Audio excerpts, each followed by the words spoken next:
Good afternoon to all. आज हम contest 2 का डिस्कशन करने वाले हैं। जैसे हम इस वीक डाटा एनालिसिस पढ़ रहे हैं, फर्स्ट लेक्चर में हमने जो किया था पाई चार्ट और डाटा टेबल डिस्कस किया था और सेकंड लेक्चर में हमने डिस्कस किया था bar graph and line graph. तो जो हमारा कॉन्टेस्ट 2 है वो हमारा बेस्ड है लाइन ग्राफ और बार ग्राफ पर। तो होपफुली आप सभी ने कॉन्टेस्ट 2 दिया होगा। आज हम कॉन्टेस्ट 2 के क्वेश्चंस डिस्कस करेंगे कि हमें कैसे वो सॉल्व करने थे, क्या ट्रिक लगाना था, क्या फॉर्मूला लगाना था।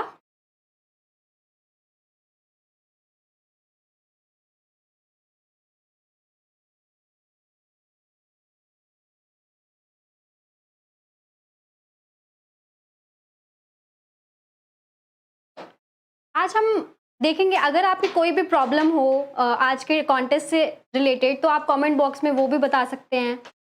और क्वेश्चन जो थे, जो हमने कल अपना लेक्चर रखा था, उसी पर बेस्ड थे। ओके, तो आप जल्दी से आ जाइए जिससे हम अपना लेक्चर स्टार्ट कर सकें।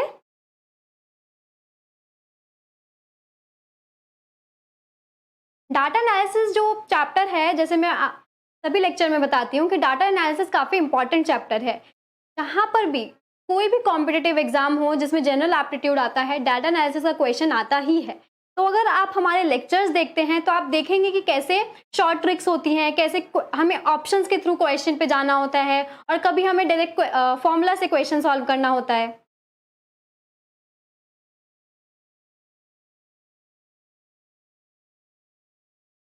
कल के लेक्चर में भी हम डाटा एनालिसिस ही डिस्कस करेंगे। जैसे अभी तक हमने देखे हैं कि डाटा एनालिसिस के क्वेश्चन 4 टाइप से पूछे जाते हैं: bar graph, line graph, data table, pie chart.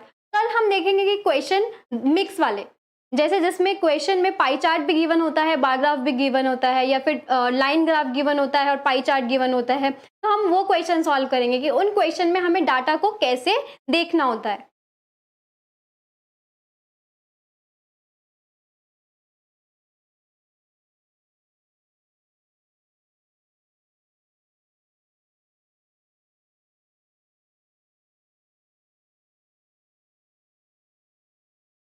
Hopefully आपको सबको कॉन्टेस्ट 2 का लिंक मिल गया हो और आपने कॉन्टेस्ट 2 अपना बहुत अच्छे से दिया हो। अगर आपने कल का लेक्चर देखा होगा तो आप कॉन्टेस्ट 2 इजीली सॉल्व कर सकते थे। और अगर कोई आपको प्रॉब्लम भी आई है तो वो भी हम आज डिस्कस करेंगे।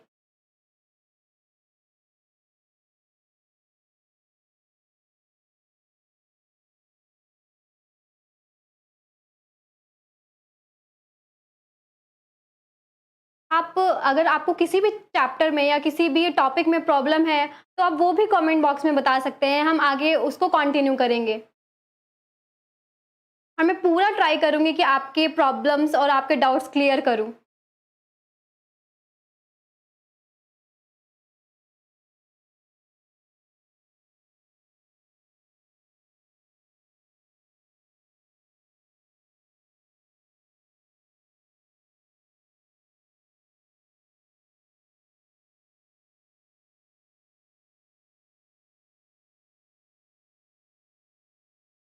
आज हम कॉन्टेस्ट 2 का डिस्कशन करने वाले हैं। कॉन्टेस्ट 2 के क्वेश्चंस जो थे वो हमारे कल के लेक्चर पर बेस्ड थे। कल हमने क्या-क्या डिस्कस किया था? लाइन ग्राफ डिस्कस किया था एंड बार चार्ट डिस्कस किया था।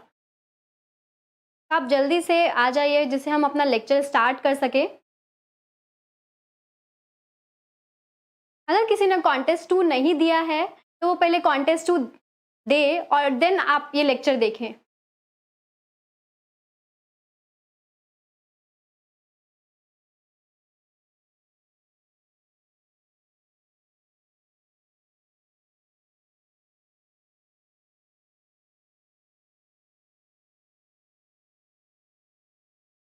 हम कॉन्टेस्ट के विनर सैटरडे को अनाउंस करेंगे। कॉन्टेस्ट 1, कॉन्टेस्ट 2, कॉन्टेस्ट 3 के विनर्स हम सैटरडे को अनाउंस करेंगे।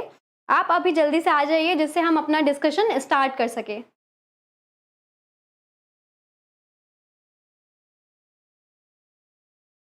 ओके, हम स्टार्ट करते हैं। हम देखते हैं कि हमारा जो फर्स्ट क्वेश्चन था वो क्या था और उसमें हमें कैसे सॉल्व करना था। ओके, तो फर्स्ट क्वेश्चन देखते हैं। ओके, फर्स्ट क्वेश्चन है the monthly rainfall chart based on 50 years of rainfall in Agra is shown in the following figure. Which of the following are true? Okay, K percentile is the value such that K% of the data fall below that value. ठीक है, जो भी data table के question होते हैं ना, जो भी हमें ग्राफ दिया होता है, जैसे ये डाटा दिया हुआ है, उसका जो भी चीज़ है, जैसे यहाँ पे इन्होंने मेंशन किया है, वो सारी चीज़ें आपके क्वेश्चन में मेंशन होगी। कोई भी एक्स्ट्रा ऐसा चीज़ नहीं होगा कि उन्होंने नहीं बताया होगा कि वो किस चीज़ को डिनोट कर रहा है। तो आपको क्वेश्चन सबसे पहले केयरफुली रीड करना है। ओके, तो इस क्वेश्चन में जो हमें ग्राफ दिया हुआ है वो एवरेज रेनफॉल बता रहा है। ओके, तो एवरेज रेनफॉल हमारा ये वाला है। ठीक है, अब उन्होंने देखो क्या बोला है, K percentile is the value such that K% of the data fall below that value। ठीक है, जो हमारा K का परसेंटाइल 5 परसेंटाइल दिया हुआ है एंड 95 परसेंटाइल दिया हुआ है। ठीक है, अब हम क्वेश्चन देखते हैं। यहाँ पे हमारी रेनफॉल दी हुई है, कितनी रेनफॉल है, और ये हमारे मंथ्स दिए हुए हैं। ओके, अब हम ऑप्शन से जाते हैं। ऑन एवरेज, यहाँ पे एवरेज मेंशन है, it rains more in July than in December. यहाँ पे बोला है कि जुलाई में हमारी जो रेनफॉल है दिसंबर से ज्यादा हो रही है। ऑन एवरेज बोला है, यहाँ पे कोई पर्टिकुलर ईयर मेंशन नहीं किया है, और क्वेश्चन जो हमारा डाटा है वो भी हमारी एवरेज रेनफॉल ही बता रहा है। ठीक है, तो अब देखो आपके जो जुलाई का डाटा है वो हमारा कहीं यहाँ पर है। ओके, तो कितनी रेनफॉल है वहां पर, 650 mm करके एवरेज रेनफॉल है वो। ओके, अब आपको कंपेयर किससे करना है, दिसंबर से कंपेयर करना है। दिसंबर कहाँ है, यहाँ पर। ठीक है, इसका एवरेज रेनफॉल देखो कितना है, 100 भी मान सकते हैं आप, 100 है। तो 100 है mm दिसंबर में, जुलाई में 600 mm है, तो एक जो हमारा ऑप्शन है वो करेक्ट हुआ। ठीक है, क्योंकि जुलाई में ज्यादा हुई ना, जुलाई में 650 हो रही है और हमारी दिसंबर में 100 mm हो रही है, तो ये कम है, तो ये वाला ऑप्शन करेक्ट हुआ। नेक्स्ट देखते हैं, every year the amount of rainfall in August is more than in January. अब जो क्वेश्चन है ना, क्वेश्चन में हमें एवरेज रेनफॉल दी हुई है, कोई पर्टिकुलर ईयर, कोई इंडिविजुअल ईयर के बारे में कुछ भी मेंशन नहीं है। तो हम इस ग्राफ से एवरी ईयर मतलब ईयर का, इंडिविजुअल ईयर, कोई पर्टिकुलर ईयर का कुछ नहीं बता सकते, तो डाटा हमारा इनसफिशिएंट है इस ऑप्शन के लिए। ठीक है, तो ये हम इस डाटा से, इस ग्राफ से सेकंड ऑप्शन के बारे में कुछ नहीं बता सकते, तो हमारा सेकंड ऑप्शन कट हो जाएगा। ओके, अब आप देखो कि आपका फर्स्ट करेक्ट हुआ, सेकंड रॉन्ग हुआ। अब आपके जो ऑप्शंस है ना वो इनमें से सिलेक्ट करने हैं, आपको इन चार में से कौन सा ट्रू है वो हमें बताना है। अब आप देखो कि फर्स्ट आपका करेक्ट है और सेकंड रॉन्ग है, तो जिस जिस ऑप्शन में सेकंड आ जाएगा तो वो तो हमारा कैंसिल हो जाएगा ऑप्शन। करेक्ट, तो ये वाला ऑप्शन क्या हो जाएगा, रॉन्ग, क्योंकि इसमें सेकंड गिवन है। तो सेकंड तो कभी हम बता ही नहीं सकते हैं, क्योंकि सेकंड हमारा जो डाटा है, सेकंड जो ऑप्शन दिया हुआ है हमें, ये सेकंड स्टेटमेंट, वो उसके बारे में हम कुछ नहीं बोल सकते इस ग्राफ के थ्रू। ओके, तो हम फर्स्ट ऑप्शन हमारा कैंसिल हो जाएगा, सेकंड जो थर्ड है उसमें भी हमारा सेकंड मेंशन है, तो ये भी हमारा क्रॉस हो जाएगा। अब आप सेकंड और फोर्थ देखिए। ओके, हमारा फोर्थ में फर्स्ट मेंशन नहीं है, क्योंकि फर्स्ट हमारा ट्रू है। ओके, आपको थर्ड तो देखने की जरूरत ही नहीं है अभी। हमारा फोर्थ ऑप्शन कैसे कट हो जाएगा, अगर आप फर्स्ट और सेकंड स्टेटमेंट में चूज कर लेते हैं कि कौन सा करेक्ट है कौन सा रॉन्ग है, तो जो ऑप्शन तो बनाए गए हैं ना वो इस तरीके से बनाए गए हैं कि अगर आप फर्स्ट और सेकंड को चेक करें तो आप इजीली क्वेश्चन को देख सकते हैं, इजीली करेक्ट आंसर मार्क कर सकते हैं। ओके, तो फोर्थ में देखिए आप, फोर्थ में यहाँ पे बोला है which of the following are true, कौन सा करेक्ट है। तो अगर हमारा करेक्ट वाले में इसमें फर्स्ट भी आना चाहिए था, क्योंकि फर्स्ट हमारा करेक्ट है, तो ये भी हमारा ऑप्शन नहीं होगा। सेकंड में देखिए, सेकंड में 1 है और सेकंड ऑप्शन नहीं है, तो अब हम एक बार थर्ड का हमें चेक भी नहीं करना पड़ेगा, क्योंकि यही ऑप्शन होगा, क्योंकि आप 3 को कट कर चुके हैं और CSIR में एक ही हमारा सिंगल करेक्ट आंसर होता है। ओके, अगर आप जैसे देख भी लीजिए एक बार, July rainfall can be estimated with better confidence than February rainfall. Okay, अब जुलाई में देखिए यहाँ पर जो ये एवरेज रेनफॉल है यहाँ पर, ठीक है, जो ये हमारी परसेंटेज वाली दी हुई है ये बहुत पास पास है, तो इससे क्या होगा, आपका डाटा बहुत क्लियर है कि आपका जो डाटा है वो बहुत सही है। ओके, जो अप्रोक्सीमेटली वैल्यू आ रही है वो बहुत सही है। पर अगर आप फरवरी में देखेंगे तो ये काफी आ रहा है, डिस्टेंस आ रहा है एवरेज रेनफॉल में, ठीक है, तो काफी डिफरेंस आएगा। तो इनका कहने का मतलब यही है कि जो जुलाई रेनफॉल है कैन बी एस्टिमेटेड, कि हम जो उसके अप्रोक्सीमेटली वैल्यू निकालेंगे वो काफी सही होगी देन फरवरी से। तो यही है, can be estimated with better confidence than February rainfall. तो ये हमारा करेक्ट हो गया। ओके, फोर्थ देखिए, in August there is at least 500 mm of rainfall. अब इन्होंने फिर से यही बोल दिया इन अगस्त की हमेशा एटलीस्ट 500 mm ऑफ रेनफॉल होना ही चाहिए, या तो 500 या उससे ज्यादा। पर हमें ये एवरेज दी हुई है रेनफॉल की, तो हम किसी पर्टिकुलर ईयर के बारे में नहीं बता सकते। क्या पता ऐसा हो कि एक ईयर में हमारी 0 mm रेनफॉल हो अगस्त में, पर नेक्स्ट ईयर में हमारी ज्यादा हो गई, तो एवरेज लेंगे तो हमारा ज्यादा भी हो सकता है, कम भी हो सकता है। तो हम इस ऑप्शन के बारे में भी इस डाटा से कुछ नहीं बोल सकते। ओके, तो फोर्थ ऑप्शन भी हमारा कट हो जाएगा। ठीक है, तो आप जब आपने क्वेश्चन को रीड किया तो आपको कौन कौन सा करेक्ट निकला, फर्स्ट और थर्ड। और अगर आप क्वेश्चन में सिर्फ फर्स्ट और सेकंड को देखते हैं, फर्स्ट और सेकंड को चेक करते हैं, तब भी आप करेक्ट ऑप्शन टिक कर सकते हैं, क्योंकि यहाँ पर देखिए, यहाँ पर सेकंड आ गया है इन दोनों ऑप्शन में, तो ये कभी पॉसिबल नहीं है।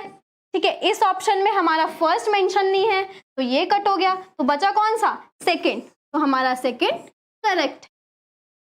ओके, सेकंड हमारा इसका आंसर होगा। ओके, नेक्स्ट क्वेश्चन देखते हैं। देखो, इस क्वेश्चन में कोई कैलकुलेशन नहीं था, सिर्फ आपको डाटा देखना था, स्टेटमेंट्स को केयरफुली रीड करना था और ऑप्शन टिक करना था। ओके, नेक्स्ट क्वेश्चन देखते हैं। नेक्स्ट क्वेश्चन है, the ratio of male to female students in a college for 5 years is plotted in the following line graph if the number of female students. देखो, आपको यहां पर भी एक डाटा गिवन है, if the number of female students doubled in 2009, by what percent did the number of male students increase in 2009? ठीक है, आपको increase in 2009 वाला फॉर्मूला तो पता ही है, क्या होता था कि x% is more or less than y%, तो हम कैसे कर देते हैं, x minus y upon y into 100। तो ये फॉर्मूला तो लगेगा, पर आपको x और y तो ढूंढना पड़ेगा ना, क्योंकि जो आपको लाइन ग्राफ दिया हुआ है वो यहाँ पर तो देखो ईयर्स हैं, ठीक है, और यहाँ पर क्या गिवन है, रेशियो ऑफ मेल, पहले मेल का टू फीमेल स्टूडेंट्स। यहाँ पे हमें डायरेक्ट मेल और फीमेल की काउंटिंग नहीं दी हुई है, यहाँ पर जो दिया हुआ है वो एक रेशियो दी हुई है। ओके, अब हमें निकालना क्या, किसकी है, 2009 की निकालनी है ना, 2009 की निकालनी है। तो हमें एक तो 2009 के मेल्स पता होने चाहिए और 2008 के पता होने चाहिए। जैसे मैंने फर्स्ट ही लेक्चर में बताया था कि कभी कभी जब आप परसेंटेज इंक्रीज निकालने जाएंगे तो आपके पास ये पूछेंगे कि 2009 में कितना इंक्रीमेंट हो रहा है। ठीक है, तो हमें क्या करना होगा, पहले वाला डाटा लेना होगा।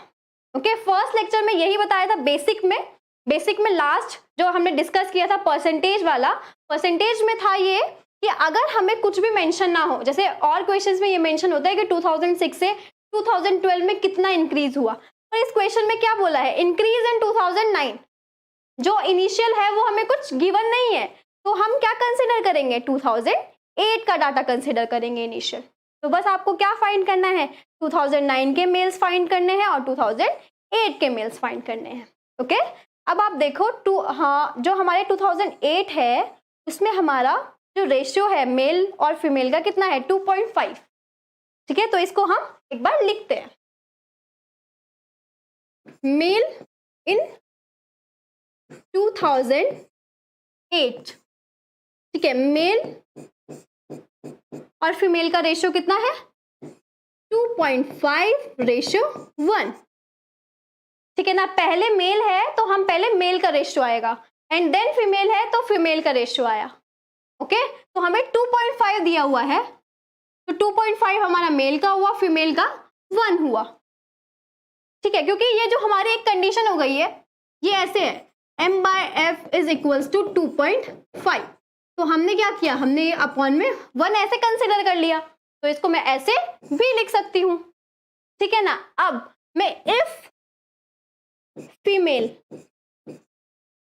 हमें क्योंकि डायरेक्ट कुछ नहीं दिया हुआ है कितने मेल और कितने फीमेल होंगे, तो हम कंसिडर कर सकते हैं।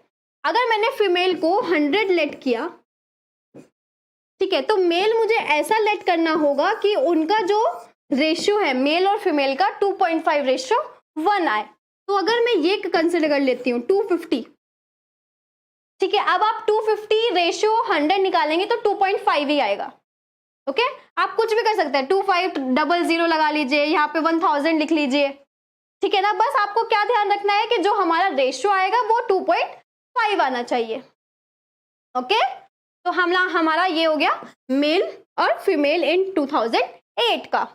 अब क्वेश्चन में बोला है कि number of female students doubled in 2009, कि जितना भी हमारा 2008 में था फीमेल 2009 में डबल हो गए। ओके, एक बार हम 2009 का भी डाटा लिखते हैं। इन 2009 में हमारा कितना रेशियो है, कितना रेशियो है, 3:1। ओके, अब इन्होंने फीमेल हमें बोला है कि जितना इनिशियल में, मतलब जितना 2008 में था 2009 में उसका डबल हो गया। ठीक है, 2008 में कितना मैंने लेट किया है 100, तो मेरा यहाँ पर कितना हो जाएगा, इसका डबल, मतलब 200। ओके, अब मुझे अगर मेल निकालना है तो कितना हो जाएगा मेरा मेल, मुझे ऐसा कंसिडर करना है मेल कि मेरा रेशियो जो आए वो 3:1 आए। ठीक है, तो आप क्या करिए, इसकी 3 की इंटू 200 में कर दीजिए, तो आपका 600 आया मेल। ठीक है, 600 हमारा मेल आ गया। अब इसका आप अगर रेशियो भी देखेंगे 600 रेशियो 200, इसको आप कैसे सॉल्व कर सकते हैं, 600/200 डिवाइड के फॉर्म में सॉल्व कर लीजिए, 0 से 0 कैंसिल हुआ, ये 3, तो क्या आया, 3 आया। ठीक है ना, 3/1 भी कर सकते हैं हम इसको, तो इसको कैसे भी और कैसे भी लिख सकते हैं कि 3:1। ठीक है, इसको हम 3:1 भी लिख सकते हैं। तो हमारे मेल आ गए 2009 के भी, 2008 के भी मेल आ गए। ठीक है, अब हम लिख लेते हैं डाटा अपना कि हमारे इन 2008 में जो मेल है वो कितने हैं, 250। 2009 में कितने हैं, 600। और हमारा फॉर्मूला क्या था, x - y/y इंटू 100। x क्या था हमारा, final, minus initial upon initial. ठीक है, तो यहाँ पर जो हमारा ये है ये इनिशियल है, ये हमारा फाइनल है। तो हम कैसे निकालेंगे, 600 - 250 अपॉन 250 इंटू 100। ओके, इसको सॉल्व करिए, 350 अपॉन 250, ठीक है, इंटू 100। ये कट कीजिए, तो कितना परसेंट आया आपका, 140%। ठीक है, क्वेश्चन में क्या था, क्वेश्चन में हमें क्या रीड करना था, एक तो ये स्टेटमेंट रीड करना था और आपको रेशियो लिखना आना चाहिए कि आप रेशियो को कैसे लिख सकते हैं। तो इसका आंसर कितना होगा, 140%। ठीक है, नेक्स्ट क्वेश्चन देखते हैं। Okay, choose the most appropriate equation for the function drawn as thick line in the plot below 0। तो ये क्वेश्चंस होते हैं ना, इन क्वेश्चंस में ग्राफ के थ्रू इक्वेशन निकालना थोड़ा सा डिफिकल्ट होगा। ठीक है, तो आप क्या कीजिए, आप कोई भी ग्राफ से एक पॉइंट उठाइए और पॉइंट को इन चारों ऑप्शन में रख कर देख लीजिए, जो भी हमारा इक्वेशन सेटिस्फाई करेगी उस पॉइंट को, वो हमारी इक्वेशन हो जाएगी। ओके, तो आप कोई भी पॉइंट ले लीजिए, जैसे मैं ये वाला पॉइंट ले लेती हूँ। ठीक है, 2 और -1, ठीक है। अब जो ये होता है हमारा, ये x होता है और ये y होता है, ठीक है ना। ये हमारा कौन सा एक्सिस होता है, एक्सिस होता है, ये x एक्सिस होता है और ये y एक्सिस होता है, ठीक है। तो जो भी हमारे यहाँ पर वैल्यू आएगी, देखिए जैसे ये वाला डिस्टेंस कितना है आपका 2 है, तो ये हमारा x हो जाएगा, और ये वाला कितना है 1 है, और नेगेटिव साइड है तो -1, तो ये क्या हो जाएगा y, ठीक है। अब आप फर्स्ट ऑप्शन देखिए, फर्स्ट क्या बोल रहा है, x is equals to y minus mod y, ठीक है। मॉड y क्या होता है कि कुछ भी आप रखोगे पॉजिटिव ही वैल्यू आएगी। जो मॉड x होता है इज ऑलवेज ग्रेटर देन 0, अगर इसके अंदर भी आप माइनस भी रखते हैं तो वो भी हमारा पॉजिटिव हो जाता है, ठीक है। मॉड x हमारा एग्जैक्टली होता क्या है, मॉड x को अगर मैं खोलती हूँ तो ये होता है कि x रहेगा अगर x is greater than 0, minus x होगा अगर x इज लेस देन 0, ठीक है। तो अब आप देखिए यहाँ पर हमारा y -1 है, तो मैं यहाँ पे -1 रखती हूँ, -1, ठीक है।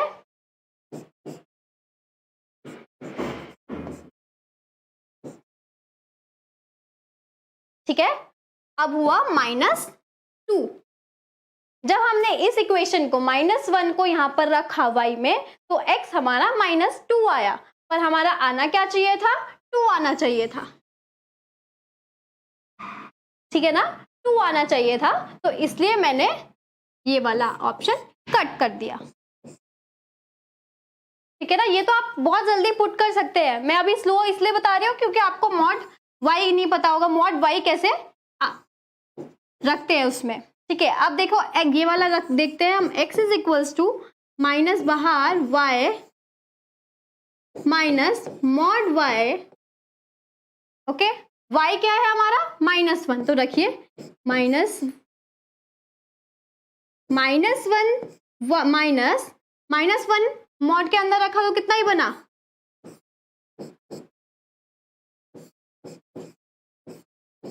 माइनस माइनस कितना होता है +2, तो ये हमारा कंडीशन को सेटिस्फाई कर रहा है। इससे हमारा y -1 आया और x 2 आया, और यही आना चाहिए था, ठीक है ना। तो ये ऑप्शन हमारा करेक्ट हो जाएगा, क्योंकि जो ये वाले ऑप्शन होंगे ना, जो इक्वेशन होगी वो कोई एक ही इक्वेशन होगी जो सेटिस्फाई कर रही होगी, ऐसा नहीं होगा कि वो चारों इक्वेशन हमारी सेटिस्फाई कर रही होंगी, नहीं, क्योंकि जैसे ये वाला है, इसका जो ये पॉइंट है ये सिर्फ एक इक्वेशन सेटिस्फाई करेगी, ओके। तो आप जैसे इसमें भी रखकर देखेंगे, देखो यहाँ पर रख के देखते हैं हम, y कितना है -1 आया, प्लस -1 मॉड y से बाहर निकलेगा तो कितना हो जाएगा 1 हो जाएगा, तो इक्वल्स टू क्या आ गया 0 आ गया, पर x आना क्या चाहिए था 2 आना चाहिए था, तो ये भी हमारा कट हो गया। ये वाला देखिए यहाँ पे माइनस बाहर रखा हमने, y क्या हुआ -1 प्लस -1, जो हमारा मॉड y है इसके अंदर अगर मैंने -1 रखा तो कितना बचेगा 1 बचेगा, तो यहाँ से भी क्या बन रहा है 0 बन रहा है, और आना क्या चाहिए था 2 आना चाहिए था। तो सिर्फ एक हमारी इक्वेशन है जो इस पॉइंट को सेटिस्फाई कर रही है, तो ये हमारा करेक्ट आंसर हो जाएगा, ओके। तो थर्ड का आंसर है सेकेंड ऑप्शन। फोर्थ देखते हैं। फोर्थ क्वेश्चन में आपको बस थोड़ा परसेंटेज आना चाहिए कि परसेंटेज कैसे फाइंड करते हैं। Which of the following inferences can be drawn from the graph? ठीक है, यहाँ पे देखो क्या लिखा हुआ है, यहाँ पे लिखा हुआ है percent change over previous year. Percentage change दिया हुआ है, जो ये चीज दी हुई है ये हमारा परसेंटेज है पहले ईयर के अकॉर्डिंगली, ठीक है ना। मतलब जैसे 2013 में आपके कुछ भी 100 मार्क्स कुछ भी है, तो 2014 में फिजिक्स में 10 मार्क्स और इंक्रीज हो रहे हैं, ठीक है ना, ये दिया हुआ है क्वेश्चन में, करेक्ट। तो बस हम क्या करते हैं, हम पहले एक टेबल बनाते हैं। पहले आप ऑप्शन देखिए कि ऑप्शन में हमारा क्या क्या यूज हो रहा है। ऑप्शन में हमारा 2013 भी यूज हो रहा है, ठीक है ना, और हमारा 2013 नहीं दिया हुआ है कुछ भी, तो आप कंसिडर कर लीजिए 2013 कीजिए, 2014 कीजिए, 2015 कीजिए, ठीक है। यहाँ पे कीजिए फिजिक्स, केमिस्ट्री, एंड बायो। जैसा आप देख रहे हैं कि 2013 का हमें कोई भी डाटा गिवन नहीं है, तो मैं कंसिडर कर रही हूँ कि फिजिक्स में भी 100 मार्क्स थे, केमिस्ट्री में भी 100 मार्क्स थे और बायो में भी 100 मार्क्स थे।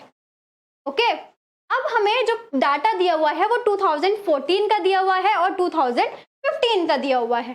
तो 2014 में बोल रहा है कि जितना भी हमारा प्रीवियस ईयर में मार्क्स थे फिजिक्स में, उसमें 10% का इंक्रीमेंट हो रहा है। ठीक है ना? तो क्या कैसे निकालते हैं हम 10% ऑफ 100 मार्क्स? ठीक है, तो 10/100 इंटू 100 तो 10 आया, तो मतलब 10 मार्क्स का इंक्रीमेंट। ओके, 10 मार्क्स का इंक्रीमेंट। पहले 2013 में 100 थे, 2014 में 10 मार्क्स का इंक्रीमेंट हुआ, तो यहाँ पर कितना हो जाएगा? 110 हो जाएगा। ओके, नेक्स्ट में क्या बोला है? तो ये हमारा किसका है? केमिस्ट्री का है। ओके, केमिस्ट्री में +5 का इंक्रीमेंट है, +5% का। यहाँ पे प्लस का मतलब है इंक्रीमेंट, माइनस का मतलब है डिक्रीमेंट। ओके, अब आप +5 का परसेंटेज का इंक्रीमेंट हो रहा है, तो आपको कैसे निकालना है? 5% ऑफ 100 मार्क्स कितना होता है?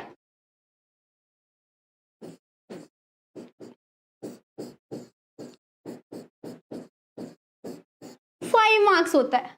ठीक है, तो जो हमारे इनिशियल जैसे 100 मार्क्स हैं, तो 2014 में 5 इंक्रीज हो जाएंगे, तो कितना होगा? 105 होगा। ओके, सेम बायोलॉजी में, उसमें क्या है? हमारा 10% डिक्रीज हो रहा है। ठीक है, तो हम पहले 10% ऑफ 100 मार्क्स निकालते हैं, कितना आता है? 10 आता है। ठीक है, अब यहाँ पे क्या है? डिक्रीज हो रहा है, तो जितना पहले हमारा मार्क्स था उसमें से 10 मार्क्स डिक्रीज हो रहे हैं, तो कितना हो जाएगा? 90 हो जाएगा। ओके, अब जो हमें इसके लिए कंसिडर करना है वो हमें ये मार्क्स कंसिडर करने हैं, क्योंकि क्वेश्चन में क्या बोला है? Percentage change over previous year. ठीक है, जो हमें परसेंटेज गिवन है वो हमें प्रीवियस ईयर के अकॉर्डिंगली गिवन है। ओके, तो जो हमारा 2015 में जो डाटा गिवन है वो हमारे मार्क्स अकॉर्डिंगली 2014 के गिवन है। ओके, तो अब हम फिजिक्स में देखते हैं। फिजिक्स में क्या हुआ? 10% इंक्रीमेंट हुआ। किस मार्क्स में से? जो हमारे 2014 में फिजिक्स के मार्क्स थे। अब देखो, फिजिक्स के मार्क्स जो थे वो हमारे 110 थे। ओके, तो क्या निकालेंगे हम? 10% ऑफ 110 मार्क्स कितना बनेगा?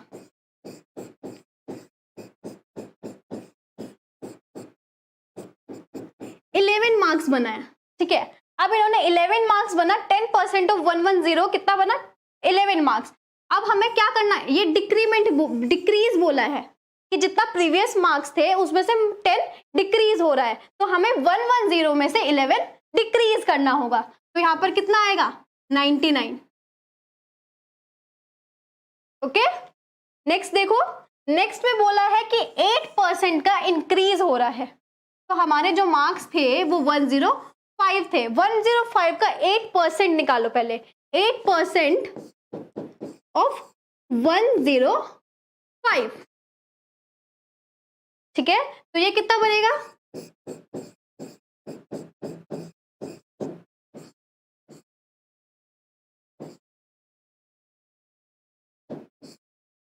8.40 मार्क्स। जो हमारा 8% का 105 मार्क्स है वो कितना है? 8.40 मार्क्स है।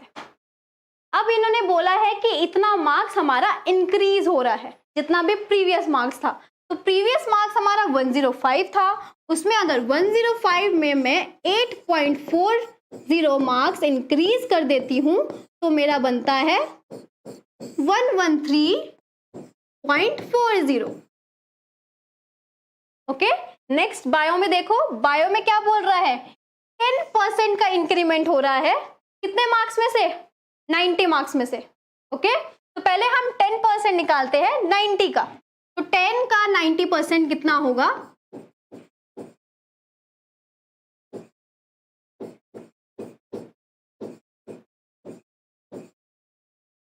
9 मार्क्स। ठीक है, अब यहाँ पर क्या बोल रहा है, इंक्रीज हो रहा है। ठीक है, जब हमारे प्रीवियसली 90 थे और ये हमें परसेंटेज में गिवन है ना, ये डायरेक्ट हमें मार्क्स नहीं गिवन है क्योंकि हमें डायरेक्ट ऐड करना है, ये हमें यहाँ पे देखो परसेंटेज गिवन है, तो पहले हमें परसेंटेज ऑफ टोटल मार्क्स निकालना है। जैसे 10% ऑफ 90 मार्क्स कितना आया, 9 आया। अब ये 9 मार्क्स ऐड करेंगे हम, जो भी हमारे प्रीवियस मार्क्स होंगे। तो कितने प्रीवियस मार्क्स है, 90 है, तो कितना हो जाएगा, 99 हो जाएगा। ओके, तो ये आपका डाटा आने के बाद बस ऑप्शन देखिए। अब आप ऑप्शन क्या बोल रहा है, the total number of students qualifying in physics in 2015 and 2014 is the same. Physics के मार्क्स 2014 और 2015, इसमें 99 है, इसमें 110 है, तो सेम तो नहीं है, तो फर्स्ट ऑप्शन कट हो जाएगा। ओके, सेकंड देखिए, the number of students qualifying in biology in 2015 is less than that of 2013। ठीक है, अब हमें किसका, बायो के मार्क्स देखने हैं। बायो के मार्क्स में जाइए, यहाँ पर तो किससे कंपेयर करना है, 2015 से इज लेस देन इन 2013। इसमें 99 है और इसमें 100 है, तो ये जो 2015 के मार्क्स है वो कम है ना 2013 से। ठीक है, तो ये ऑप्शन क्या हो जाएगा, करेक्ट हो जाएगा। ठीक है, तो आपको एक करेक्ट ऑप्शन मिल गया है और यहाँ पर हमें करेक्ट ही बताना था, तो सेकंड इसका आंसर हो जाएगा। ठीक है, पर एक बार हम थर्ड और फोर्थ भी चेक करते हैं। The number of chemistry students qualifying in 2015, ठीक है, ये वाले must be more than the number of students who qualified in biology in 2014. Okay, 2014, ये इन्होंने क्या बोला है कि जो 2015 में है हमारे number of chemistry students qualifying in 2015 must be more than the number of students who qualified in biology in 2014। Okay, तो ये भी ऑप्शन रॉन्ग हो गया। नेक्स्ट में जाते हैं, the number of students, okay, the number of students qualifying in physics in 2015 is equal to the number of student in biology that qualified in 2014। पहले हम एक फिजिक्स इन 2015 देखिए, आप फिजिक्स इन 2015 ये वाला है। Okay, in biology is equal है किसके, क्वालिफाइड इन 2014। ये 90 है और ये 99 है, तो ये इक्वल नहीं है, तो ये भी हमारा कट हो गया। ओके, तो इसका ऑप्शन जो करेक्ट है वो कौन सा है, सेकंड। ठीक है, इसका आंसर, बस आपको ये टेबल हमें ड्रॉ करना है पूरा। ये कैसे किया ड्रॉ, इन जो हमें डाटा गिवन था, बस आपको जो ध्यान देना है वो इस चीज पे ध्यान देना है। ठीक है, यहाँ पे क्या गिवन है, percentage change over previous year, correct. Next question चले। अगर आपका कोई डाउट हो तो आप वो भी बता सकते हैं।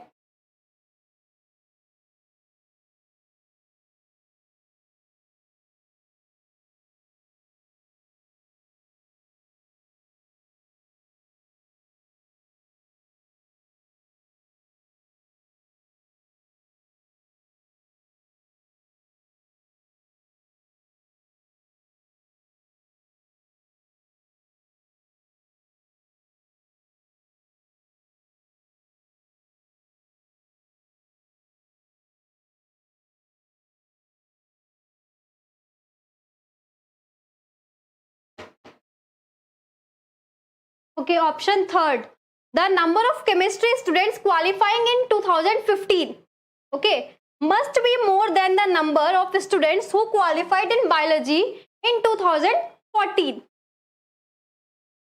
Okay, यहाँ पे ये मोर है, हमारा जो नंबर ऑफ केमिस्ट्री स्टूडेंट्स है क्वालिफाइंग है। ओके, तो बायो में हम देखते हैं कि हमने यहाँ पे क्या मिस्टेक किया है। ये 10 मार्क्स का था और पर हमें यहाँ पे इंक्रीज करना था। ठीक है, ये बायोलॉजी का 10% है और केमिस्ट्री का हमारा 8% है। ओके, आप देखिए बायो का कहाँ है हमारा, ये वाला है, ठीक है। इनिशियल हमने क्या माना, 100 माना, ओके, उसमें हमने 5, ये वाला हुआ, 10 डिक्रीज किया तो 90 मार्क्स आया, ओके। एंड देन आपने क्या किया, 90 के बाद 10 इंक्रीज किया, पहले तो हम क्या निकालेंगे, 10% निकालेंगे, 10% ऑफ 90 मार्क्स, तो 9 आया, तो 99 ही हो गया, ठीक है। अब क्वेश्चन में है the number of chemistry students qualifying in 2015, chemistry student शायद यहां पर लेस होगा, क्योंकि तभी ये रॉन्ग होगा, मोर देन तो करेक्ट आ रहा है, 103.40 इज ग्रेटर देन 90 ना, तो यहां पर हमारा लेस होगा, ओके। नेक्स्ट क्वेश्चन देखते हैं, year wise yield in tons of a product is given in the graph below, which year had the largest percent variation in the yield compared to the previous year, okay। तो इस question में भी आपको ऐसे ही करना है, आपको particular year का इंक्रीमेंट निकालना है और उसमें से देखना है कि सबसे ज्यादा किसका है, ओके। तो पहले हम जो देखते हैं 2001 का देखते हैं, variation between, okay, variation between 2000 and 2001, okay। तो आप देखिए ये वाला हमारा फॉर्मूला क्या होता था, final minus initial upon initial into 100, ठीक है।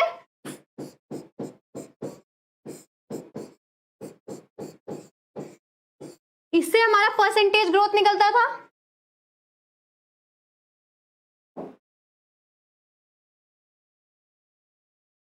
ओके। तो अब देखिए यहां पर हमारा 10 है, यहां पे हमारा 20 है, यहां पे हमारा 5 है, 15 एंड 25।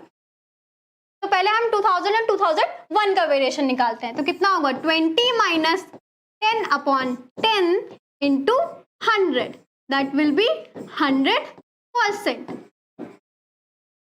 ओके। इसमें क्या था, वेरिएशन निकालना था बिटवीन 2000 एंड 2001 के बीच में, तो हमने क्या लिया, final minus initial upon initial, correct. अब हम देखते हैं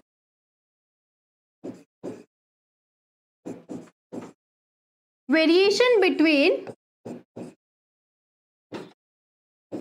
2001 एंड 2002, करेक्ट। तो इसमें फाइनल क्या है हमारा, 5 है, ठीक है।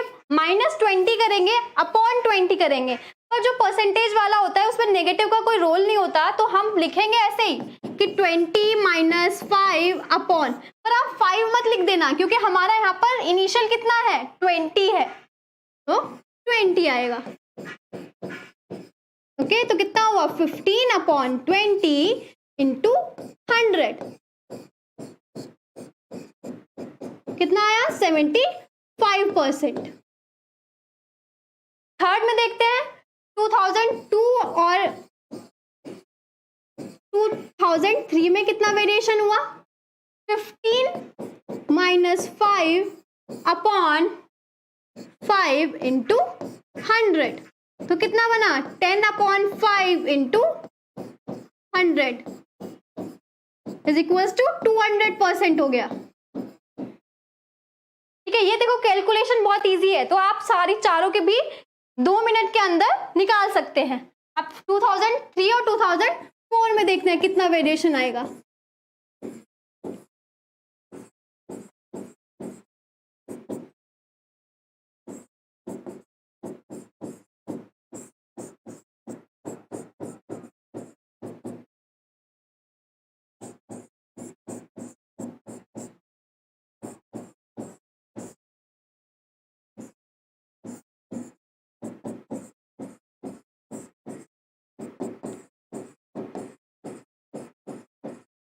ओके। क्वेश्चन में क्या पूछा है, लार्जेस्ट परसेंट किसका किसका है, 2003 में है ना 200%, फर्स्ट में 100 है, सेकंड में 75 है, थर्ड में 200 है, फोर्थ में 66.66 है।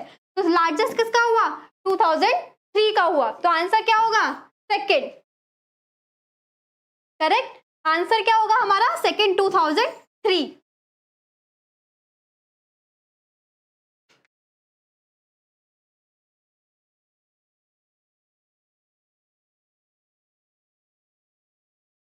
सारिका 10 इनिशियल होगा ना, अगर हमें वेरिएशन निकालना है 2000 एंड 2001 का। ठीक है, अब मैंने जब भी ये बोला था ना कि हमें अगर 2000 का इंक्रीमेंट बोला होगा तो यहाँ पे हमारा इनिशियल डाटा तो कुछ नहीं है ना, तो हम निकालेंगे जो 2000 और 2001 का इंक्रीमेंट निकालेंगे, उनके बीच का इंक्रीमेंट निकालेंगे। तो हम इनिशियल तो 10 ही लेंगे ना और फाइनल 20 लेंगे। ठीक है, ऐसे ही फिर हमने 2002 में किया, फिर 2003 में। इनके बीच का हम चेंज देख रहे हैं कि 2001 से 2002 में कितना चेंज हुआ, 2 से 2003 में कितना चेंज हुआ, 3 से 4 में कितना चेंज हुआ। ओके, तो ये हमने फाइंड किया। तो सबसे लार्जेस्ट जो चेंज हुआ है वो 2002 से 2003 में हुआ है। तो 2003 which year had the largest percent variation in the yield compared to the previous year। तो 2003 में हमारा सबसे ज्यादा चेंज हुआ है। ओके,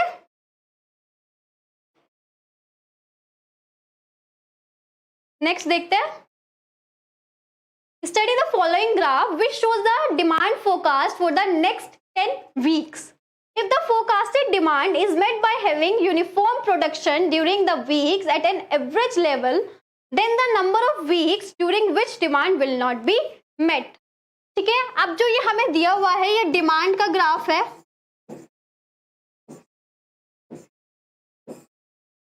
ठीक है, उसने बोला कि जब भी हमारी एवरेज यूनिफॉर्म प्रोडक्शन होगी तभी हमारी डिमांड मीट होगी। ओके, अब हम पहले इनका जो भी हमारी डिमांड है उनका एवरेज निकाल लेते हैं, क्योंकि उन्होंने वही बोला है ना कि average uniform production during the week at an average level. ठीक है, तभी हमारी जो डिमांड है तभी मिलेगी जब हमारा यूनिफॉर्म प्रोडक्शन होगा during the week at an average level, average वाले पे। ठीक है, जैसे आप एक एग्जांपल ले लीजिए, कोई भी शोरूम है कार का, ठीक है, वहां पे जो हमारी प्रोडक्शन है वो 10 कार्स की हो रही है। ओके, और जो आपकी डिमांड है वो 12 कार्स की है, तो आपकी डिमांड पूरी नहीं होगी। ठीक है, पर अगर आपकी डिमांड 3 कार्स की है तो आपकी डिमांड तो पूरी होगी ना। 3 कार, हमारी जो एवरेज प्रोडक्शन हो रही है वो 10 कार्स की हो रही है, आपकी डिमांड है कि आपका 12 कार्स हो आपके पास। ठीक है, तो वहां पे प्रोडक्शन ही जब 10 कार्स की हो रही है तो 12 कार्स की डिमांड कैसे पूरी होगी। करेक्ट, ऐसे ही अब आप कम ले लीजिए, 10 से आप कम ले लीजिए, आपकी डिमांड 3 है। ठीक है, प्रोडक्शन 10 की हो रही है तो आपकी डिमांड तो कंप्लीट हो रही है ना। तो सेम क्वेश्चन है ये, इसमें यही बोल रहा है कि जो हमारी एवरेज डिमांड है, हमने पहले एवरेज डिमांड जो निकाला वही हमारी एवरेज प्रोडक्शन हो जाएगी। करेक्ट, आप इन सबको ऐड कीजिए तो एवरेज जो प्रोडक्शन है, एवरेज डिमांड जो आएगी आपकी,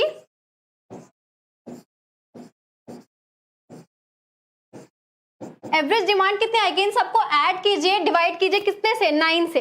तो जो आएगी एवरेज डिमांड वो 37 पॉइंट समथिंग आएगी, मतलब 317 और 318 कुछ भी हो सकती है इनमें से एवरेज डिमांड हमारी।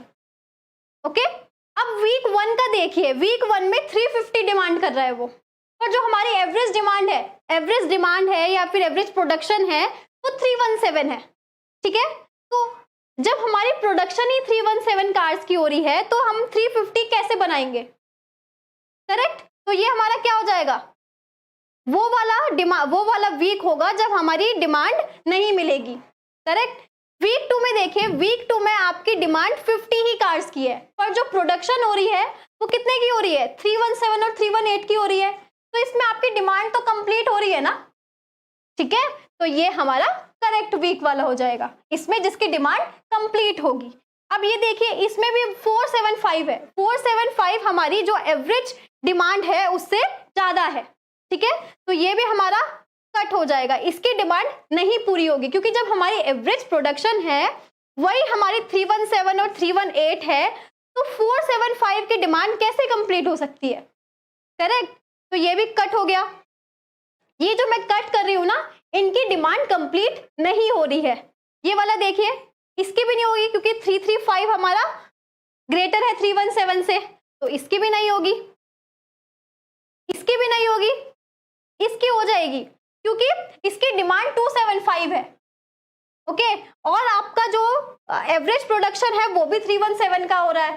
ठीक है, तो आपकी डिमांड तो कंप्लीट होगी ना, तो ये हमारा वीक हो जाएगा। वीक 7 में देखिए ये भी हो जाएगा क्योंकि इसकी डिमांड हमारी प्रोडक्शन से कम है, तो इसकी कंप्लीट हो जाएगी। वीक 8 में देखिए 350 है, पर हमारी जो एवरेज डिमांड है वो कितनी है, 317 है। ठीक है, 317 है, तो इसकी भी नहीं हो पाएगी। ये वाला देखिए वीक 9 में, वीक 9 में हमारा 325 है डिमांड। जैसे आप जो डिमांड कर रहे हैं वो 325 की कर रहे हैं, पर जो आपका प्रोडक्शन हो रहा है वो सिर्फ 317 का हो रहा है। ठीक है, तो ये भी नहीं हो पाएगा। तो क्वेश्चन में क्या पूछा है कि then the number of weeks during which demand will not be met, कि किन किन की डिमांड पूरी नहीं हो पाएगी। तो कौन कौन से, कितने ईयर्स हुए, ऐसे कितने वीक्स हुए, 1 2 3 4 5 6 वीक्स ऐसे हुए जिनकी डिमांड हमारी पूरी नहीं हो पाएगी। तो ऑप्शन क्या होगा करेक्ट, थर्ड। 6 वीक्स ऐसे हैं जिनकी डिमांड कंप्लीट नहीं होगी। जैसे आप कोई भी एग्जांपल ले सकते हैं, जैसे आपके पास टॉफीज है, अगर आपको 4 टॉफीज खानी है और आपके पास टोटल 10 टॉफीज हैं, ठीक है, तो आपकी पास ज्यादा टॉफीज है, तो अगर आपको 4 ही खानी है सिर्फ, तो आपकी डिमांड तो कंप्लीट हो रही है ना। ठीक है, पर अगर आपके पास टॉफीज 10 है और खाने आपको 11 है, तो आपकी डिमांड तो पूरी नहीं हो पाएगी। तो सेम इसी क्वेश्चन में है कि हमारा 317 और 318 हमारा एवरेज डिमांड है। अगर आप इससे ज्यादा डिमांड करते हैं तो आपकी डिमांड कभी कंप्लीट नहीं होगी। तो इसका आंसर है 6 वीक्स ऐसे हैं जिसमें डिमांड कंप्लीट नहीं हो रही है। करेक्ट। नेक्स्ट क्वेश्चन देखते हैं।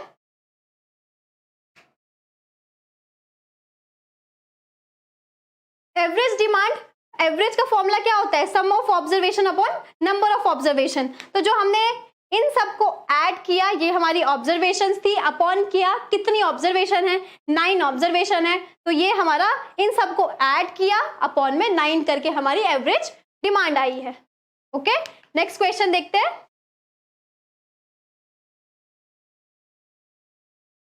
Use the graph given below to answer these questions. Given graph is the profile of values of a college student marked as personal profile. The normative profiles are given as average male profile and average female profile. Okay? ये दिया हुआ है आपको data. आप question देखिए पहले। In which value score there exists maximum difference between average female profiles. Average female profile देखिए किससे डिनोट हो रही है, डॉट से, and personal profile. Personal profile किससे है, इससे, ऐसे डॉट से हो रही है। करेक्ट।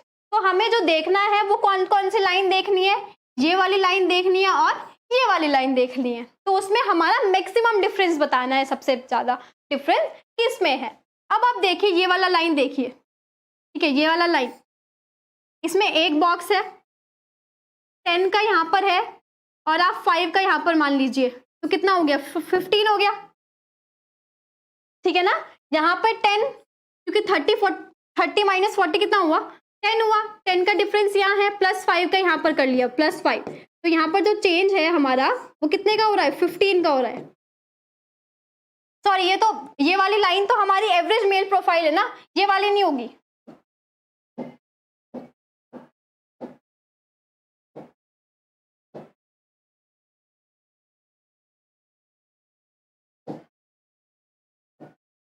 ठीक है, जो ये वाला है ना, ये कंसिडर नहीं करना है, हमें ये वाला देखना है, इस वाले डॉटेड का और ये वाला।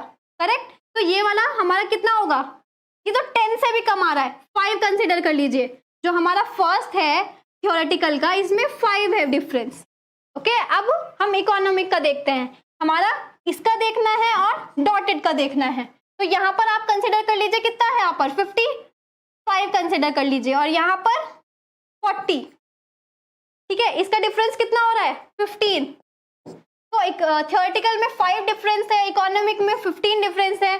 इसमें यहाँ पर देखते हैं ये और ये, देखो बहुत ही छोटा डिफरेंस है ये, तो ये तो हम वैसे ही कैंसिल कर सकते हैं क्योंकि हमें मैक्सिमम दिखाना है। मैक्सिमम इनमें से भी इनमें से ही हो जाएगा इससे, तो क्योंकि देखो इतना छोटा सा डिफरेंस है।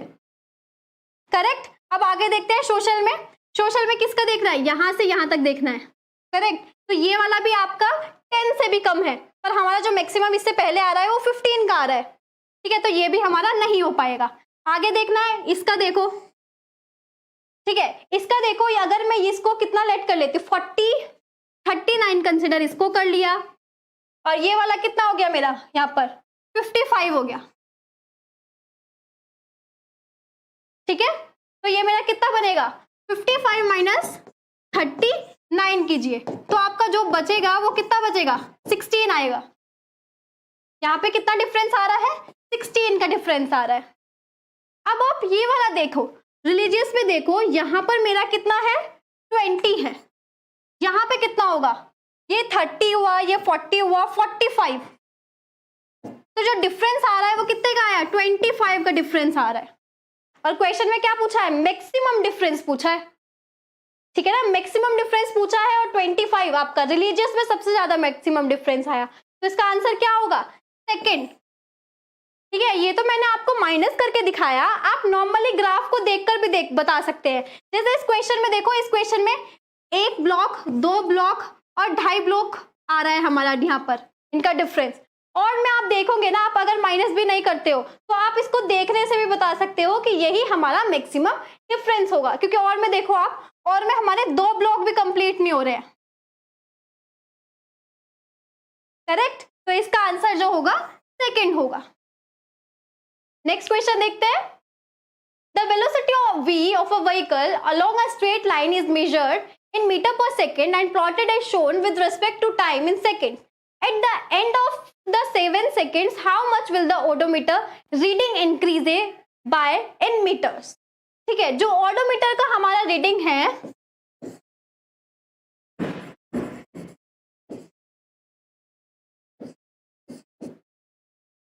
जो ओडोमीटर की रीडिंग है हमारी, वो किसके इक्वल हो जाएगी, एरिया के इक्वल हो जाएगी ना, एरिया ऑफ रीजन। क्या पूछा है इन्होंने, इंक्रीज पूछा है कि how much the will odometer reading increase, कि कितना इंक्रीज करेगी वो ऐसे, तो कहां तक लास्ट में वो 7 सेकेंड के बाद वो कहां तक पहुंच जाएगी। करेक्ट, तो हम अगर ये रीजन निकाल लेते हैं पूरा, ये पूरा की कितना पहुंचेगी यहां तक, तो हमारा ये आ जाएगा जो क्वेश्चन में पूछा है। ठीक है ना, तो अगर मैं 1 सेकेंड में देखती हूँ, 1 सेकेंड में मेरा क्या हो रहा है, एक ट्राइंगल बन रहा है। इसका फॉर्मूला क्या होता है, half base into height. Base भी 1 है, देखो बेस भी हमारा डिफरेंस जो है वो 1 है, हाइट भी 1 है, तो कितना हो गया 1/2 हो गया। करेक्ट। सेकंड में देखते हैं, इसमें ये क्या बन रहा है आपका, एक स्क्वायर बन रहा है जिसकी साइड हमारी 1 है, तो ये कितना हो जाएगा 1 into 1 is equals to 1। Third second में देखते हैं, थर्ड सेकंड में ये एक ट्राइंगल है और एक स्क्वायर है, तो स्क्वायर का पहले 1 इंटू 1 ऐड करते हैं, और स्क्वायर का कितना हो जाएगा, ट्राइंगल का कितना होगा हाफ बेस इंटू हाइट, मतलब कितना हुआ 3/2 हुआ। करेक्ट, ये हो गया हमारा, ये हो गया, ये हो गया। 4 सेकंड में देखिए कहां जाएगा ऑडोमीटर, 4 सेंटीमीटर, 4 में ये वाला पूरा ट्राइंगल, तो हाफ बेस कितना है 1, हाइट कितना है 2, क्योंकि यहां से यहां तक कितना है हमारा 2, तो कितना हो गया 1। करेक्ट। 5 सेकंड में देखो आप,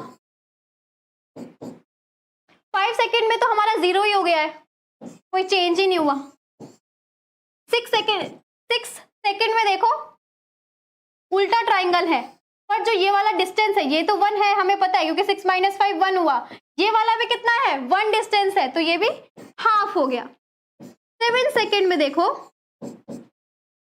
7 सेकंड में भी यही है, एक ट्राइंगल बना हुआ है, हाफ बेस कितना है 1 है और हाइट भी 1 है, तो कितना बचा, हाफ ही बचा। अब आपको क्या करना है, ये सबको ऐड करना है, क्योंकि क्या पूछा है, how much will the odometer reading increase, कितना ऑडोमीटर इंक्रीज होगा, मतलब ये पूरा रीजन हमें बताना है कि ये कहां तक 7 सेकंड में पहुंचेगा।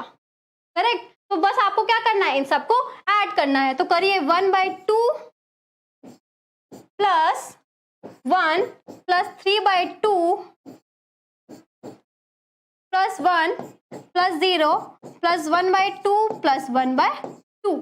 ठीक है, ये 1/2 और इस 1/2 को मिलाया तो 1 बन गया मेरा, एक 1 यहाँ पर है, इस 3/2 और इस 1/2 को मिलाया तो कितना बनेगा, 2 बनेगा, और एक 1 ये, तो कितना आया 5। तो 5 मीटर हमारा इंक्रीज कर रहा है ऑडोमीटर। ठीक है ना, इसमें आपको क्या करना था, जो ऑडोमीटर की रीडिंग है वो हमारा एरिया के इक्वल हो जाएगी, क्योंकि कैसे इंक्रीज करेगा ना, तो हम अगर ये सब निकाल देंगे तो हमें पता चल जाएगा कि 7 सेकंड में कितना इंक्रीज हुई है वो। ओके, तो इसका आंसर कितना हो जाएगा, 5।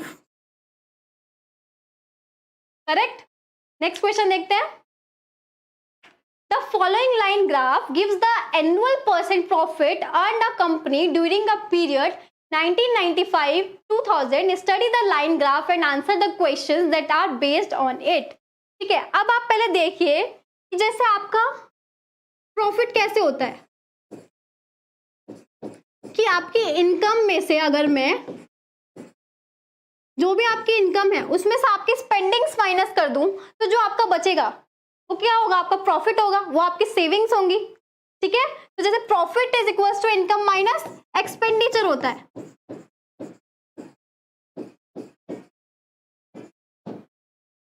करेक्ट, तो अब यहाँ पे क्या पूछा है, इनकम भी दी हुई है इन्होंने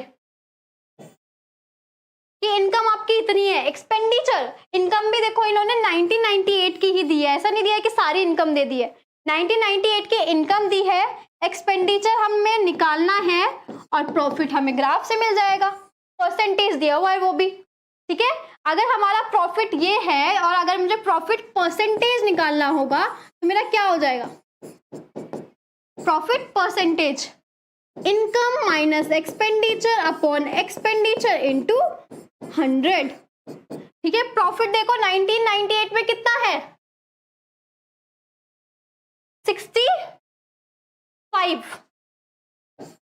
ठीक है ना, तो प्रॉफिट परसेंटेज कितना है, क्योंकि देखो ये परसेंटेज में दिया हुआ है, तो आप ये मत कर देना कि 65/100 कर दे, ये ऑलरेडी हमें परसेंटेज में गिवन है, तो ये 65 हुआ, इनकम कितना हुआ 264 हुआ, एक्सपेंडिचर को मैंने x लेट कर लिया अपॉन x इंटू 100।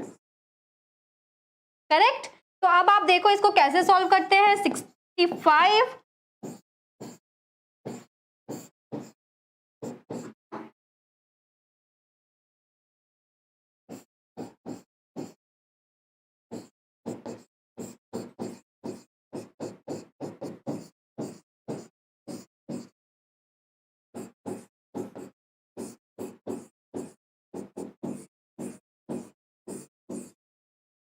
ठीक है ना, यहाँ पे क्या किया मैंने 65 ये इस 100 को मैं यहाँ पे ले आई डिवाइड में।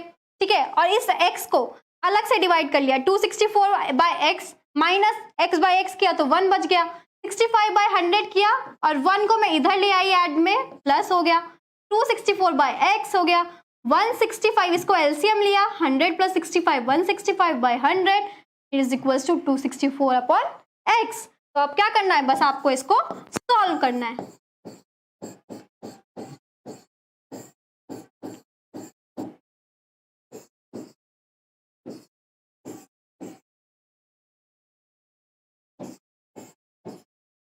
तो x कितना है आपका 160। करेक्ट, 160 ये आंसर दिया हुआ है 160।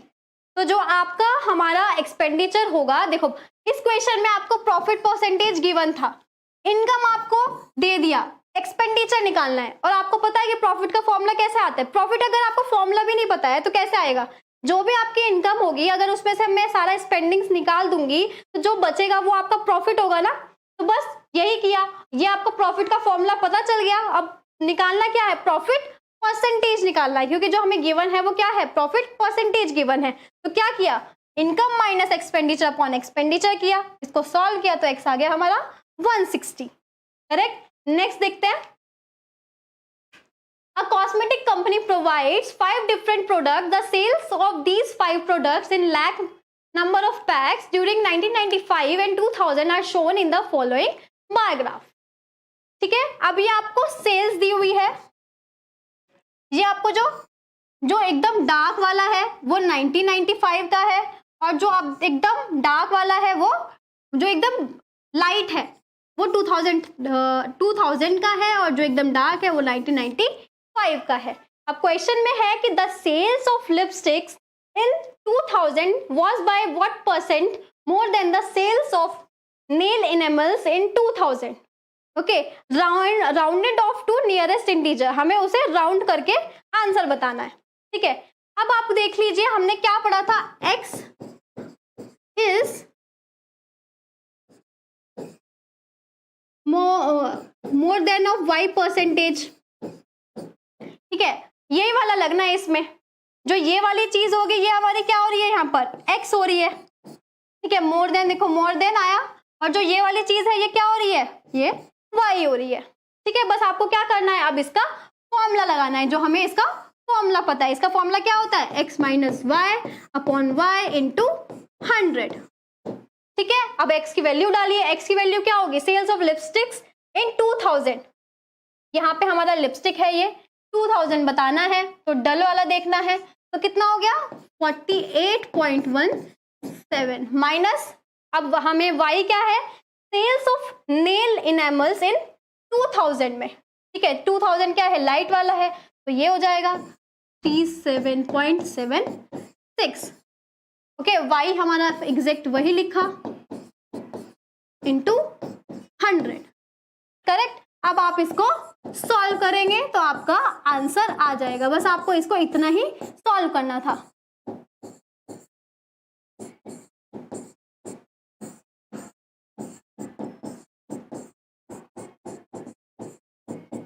ठीक है, जब आप इसको सॉल्व करेंगे तो आपका आंसर जो आएगा अप्रोक्सीमेटली 28% आएगा।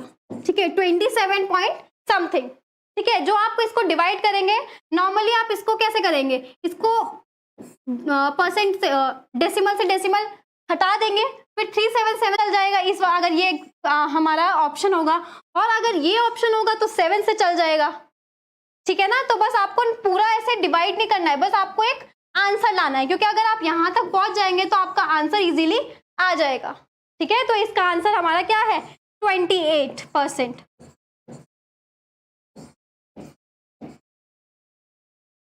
ठीक है, आंसर क्या है, 28%।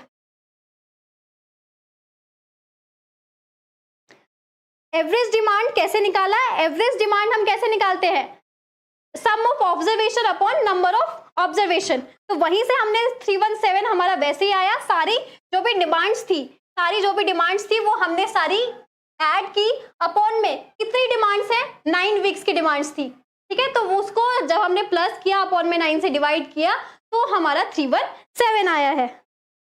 ओके ओके, तो इसका ऑप्शन हमारा, इसका आंसर जो है वो 28% है।